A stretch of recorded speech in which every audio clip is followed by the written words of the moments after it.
Hello friends, নমস্কার সবাইকে। আশা করছি সবাই অনেক বেশি ভালো আছো। আমি চলে এলাম তোমাদের কাছে আবার একটা নতুন ভিডিও নিয়ে। যারা আমার ভিডিও দেখো তারা হয়তো জানো যে আমি থাইল্যান্ডের কিছু স্টোরি পোস্ট করছিলাম, কারণ আমি থাইল্যান্ড বেড়াতে গিয়েছিলাম, তো সেখানের কিছু গল্প তোমাদের সাথে শেয়ার করছি। এটা হচ্ছে পার্ট 3। সবাই জানো যে আমি কোরাল আইল্যান্ডে গেছিলাম, তো ওখান থেকেই আবার নতুন করে শুরু করছি। কোরাল আইল্যান্ড মোটামুটি আমাদের ঘোরা হয়ে গিয়েছে, আর আমি আগেই বলেছিলাম যে স্কুটি করে ঘুরছিলাম। তো এই যে রাস্তাটা, এটা কিন্তু খুবই ভয়ানক একটা রাস্তা ছিল, কারণ অনেকটা খাড়াই রাস্তা, সরু, একদিকে খাদ আরেকদিকে ড্রেন। মানে মোটামুটি তুমি যদি পড়েছো তাহলে কিন্তু খুব জোর তোমাদের লাগবে। আর ভালোভাবে যদি স্কুটি চালাতে না পারো, মানে হাত যদি প্রপারলিভাবে পাকা না হয়ে থাকে, তাহলে কিন্তু এখানে তুমি স্কুটি চালাতে পারবে না। একেবারেই সম্ভব নয় এখানে পাকা হাত ছাড়া স্কুটি চালানো, কারণ এটা খুবই খাড়াই রাস্তা এবং অনেকটা আঁকা বাঁকা রাস্তা।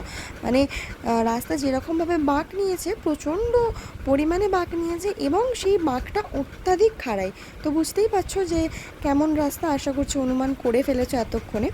তো আমরা মোটামুটি কোরাল আইল্যান্ড পুরোটাই এক্সপ্লোর করার পর কিন্তু আমাদেরকে যেই মিট আপ পয়েন্টটা বলেছিল সেখানেই কিন্তু ফিরে যেতে হতো, কারণ এই স্কুটি নিয়ে কোরাল আইল্যান্ড এক্সপ্লোর করার জন্য একটা নির্দিষ্ট টাইমিং রয়েছে।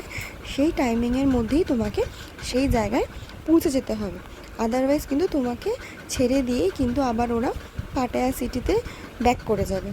তো সেই কথা মতনই কিন্তু আমরা কোরাল আইল্যান্ডে যে বিচ, সেদিকে যাওয়ার জন্যই কিন্তু রেডি হয়ে গিয়েছিলাম। কিন্তু এদিকে আমরা মাঝখানে রাস্তা হারিয়ে ফেলেছিলাম, রাস্তা খুঁজে পাচ্ছিলাম না, তো যার কারণে একটু প্রবলেম হচ্ছিলো। আর কি জানি এখানে আমার মাথায় ভূত চেপেছিল, ওখানকার লোকেদের মতন কথাবার্তা আমি বলছিলাম স্পেশালি, মানে ওখানকার লোকেরা যেই ভাষায় কথা বলে সেই রকম টোনে কথা বলছিলাম। জানি না ওখানকার ভূত আমার মাথায় চেপেছিল কি না। তো এই যে দেখো, যেটা বলছিলাম যে রাস্তাটা কিন্তু খুবই বাজে রাস্তা। মানে দেখতে যতটা সুন্দর লাগছে ততটাই কিন্তু রিস্কি। এই জায়গাটা দেখো, দেখলেই কিন্তু বুঝতে পারবে তোমরা। তো দেখতে থাকো ভিডিও, আগে আরও গল্প করছি তোমাদের সাথে।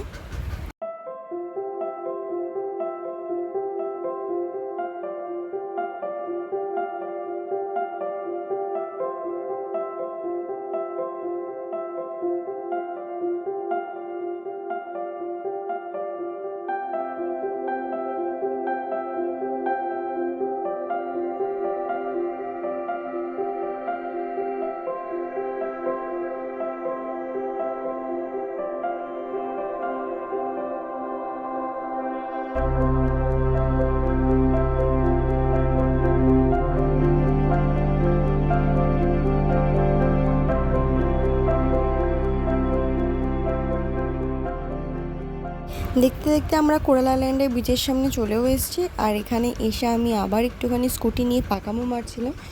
যদিও বা আমি স্কুটি বাইক দুটোই চালাতে পারি, বাট সেরকম একটাভাবে নয়, তাই একটু ভয় করছিল। তো তাও ঠিকঠাকভাবেই চালিয়ে নিয়েছিলাম আমি, আসলে শখটা পূরণ করা।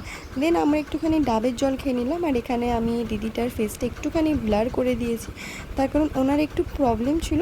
উনি আমাকে বলে দিয়েছিল যে ওনার সোশ্যাল মিডিয়া ভালো লাগে না, তাই পোস্ট করতে না, তো আমিও ব্লার করে দিয়েছি। তো এখানে আমি ভাবলাম দাদাটার মুখটাও ব্লার করে দিই, যদি আবার কারোর কোনো প্রবলেম হয়ে থাকে। যারা পছন্দ করে না তাদের ভিডিওটা আমি দিতেও চাই না, তাদেরই আনকমফোর্টেবল ফিল হবে, তো আমি সেগুলোকে অ্যাভয়েড করারই চেষ্টা করেছি। এখানে আমরা লাঞ্চের জন্য চলে এসেছি। রেস্টুরেন্টটা আগে থেকেই বুক করা ছিল, আমাদের ট্যুর গাইড আগে থেকে বুক করে রেখেছিলো। এখানে আমরা স্পেশালি বেঙ্গলি লাঞ্চ করব, যার কারণে এখানে আসা, আগে থেকে অর্ডার করা ছিল। তার কারণ আমরা বাঙালিরা যেখানেই চলে যাই না কেন, বাঙালি খাবার ছাড়া আমরা কিছু খেতে পারি না। আমরাও সেম।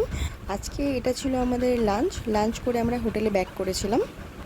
এখানে কিছু ফটো আমি অ্যাড করে দিলাম, কারণ সমস্ত জায়গায় এক্সপ্লোর করা ভালোভাবে আমার পক্ষে পসিবল হয়নি।